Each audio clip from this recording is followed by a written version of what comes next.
एक गांव में एक बूढ़ी माई रहती थी। माई के आगे पीछे कोई नहीं था, इसलिए वह अकेली रहती थी। एक दिन उस गांव में एक साधु पधारे। बूढ़ी माई ने साधु का बड़े प्रेम और सम्मान के साथ आदर सत्कार किया। जब साधु जाने लगे तो बूढ़ी माई ने उनसे विनम्र निवेदन किया, महात्मा जी, आप तो ईश्वर के परम भक्त हैं। कृपा करके मुझे ऐसा आशीर्वाद दीजिए जिससे मेरा अकेलापन दूर हो जाए। अकेले रह रहकर मैं उब चुकी हूँ। साधु ने मुस्कुराते हुए अपनी झोली से बाल गोपाल की एक सुंदर मूर्ति निकाली और वह मूर्ति बूढ़ी माई को देते हुए बोले, माई, यह लो, तुम्हारा अपना बालक है। इसे अपने बच्चे की तरह प्रेम पूर्वक लालन पालन करना, इसे अपने बेटे की तरह पालना और इसकी पूरी देखभाल करना। बूढ़ी माई को तो जैसे अनमोल खजाना मिल गया। उसने बड़े लाड़ प्यार से ठाकुर जी का लालन पालन करना शुरू कर दिया। वह रोज ठाकुर जी को नहलाती, उन्हें नए नए वस्त्र पहनाती और उनकी पूजा अर्चना करती। उनका खाना पीना भी बड़े प्रेम से बनाकर खिलाती। कुछ दिनों बाद गांव के कुछ नटखट बच्चों ने देखा कि बूढ़ी माई एक मूर्ति को अपने बच्चे की तरह लाड़ प्यार कर रही है। वे शरारती बच्चे थे, इसलिए उन्हें माई से मजाक करने का मन हुआ। एक बच्चे ने माई से कहा, अरे मैया, क्या तुझे पता नहीं, आज गांव में जंगल से एक भेड़िया घुस आया है। वह छोटे छोटे बच्चों को उठाकर ले जाता है और खा जाता है। तू अपने लाल का ख्याल रखना, कहीं भेड़िया इसे उठा न ले जाए। भोली भाली माई डर गई। वह तुरंत ठाकुर जी को कुटिया के भीतर विराजमान कर दिया और खुद दरवाजे पर लाठी लेकर पहरा देने बैठ गई। उस दिन से माई अपने लाल को भेड़िया से बचाने के लिए दरवाजे पर पहरा देने लगी।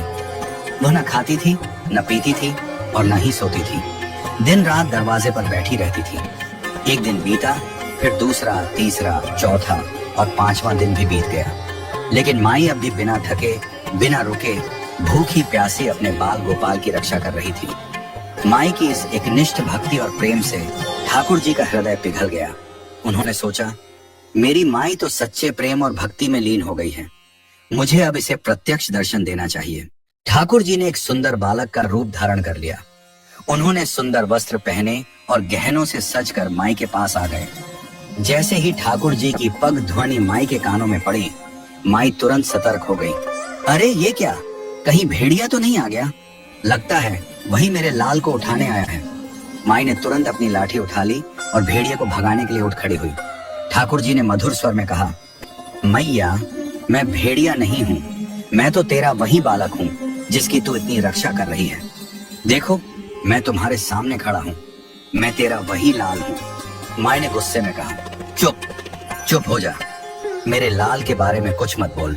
मैं तेरे जैसे 100 बच्चों को अपने लाल पर न्योछावर कर दूंगी, भाग जा यहाँ से। ठाकुर जी माई के इस प्रेम और एक निष्ठता को देखकर हर्षित हो गए। उन्होंने तुरंत अपने असली रूप में दर्शन दिए। बाल गोपाल अब अपने असली रूप में आ गए। उनकी मनमोहक मुस्कान, सुंदर वस्त्र, मस्तक पर मोर मुकुट और हाथ में मुरली देखकर माई की आंखें खुल गईं। माई ने चकित होकर पूछा, तुम कौन हो रे? ठाकुर जी मुस्कुराते हुए बोले, मैया, मैं वही त्रिलोकीनाथ हूँ जिसे लोग भगवान कहते हैं। तेरी भक्ति और प्रेम से मैं प्रसन्न हो गया हूँ। जो चाहे वर मांग ले, मैं तुझे सब कुछ देने को तैयार हूँ। माई ने हाथ जोड़कर कहा, अच्छा तो आप भगवान हैं? मैं आपको 100 प्रणाम करती हूँ। कृपा करके मुझे यह वरदान दीजिए कि मेरे लाल को भेड़िया न ले जाए। बस यही मेरी मनोकामना है। ठाकुर जी माई की इस भोली प्रार्थना से अत्यधिक प्रसन्न हो गए। वे बोले, अरे भोली माई, तेरा लाल तो तुझसे कभी दूर हो ही नहीं सकता। चल, मैं तुझे अपने साथ अपने धाम ले चलता हूँ।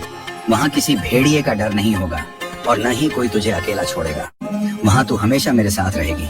ठाकुर जी ने माई का हाथ पकड़ा और उसे अपने साथ गोलोक धाम ले गए। माई अब न तो अकेली थी और न ही उसे किसी भेड़िए का डर था। इस कहानी में हमें प्रेम, विश्वास, भक्ति और एक निष्ठता का सुंदर संदेश मिलता है। बूढ़ी माई की तरह अगर हम भी अपने हृदय में ईश्वर के प्रति निष्काम प्रेम रखें और पूरी लगन और भक्ति के साथ उनकी सेवा करें, तो भगवान स्वयं हमें दर्शन देने के लिए विवश हो जाते हैं।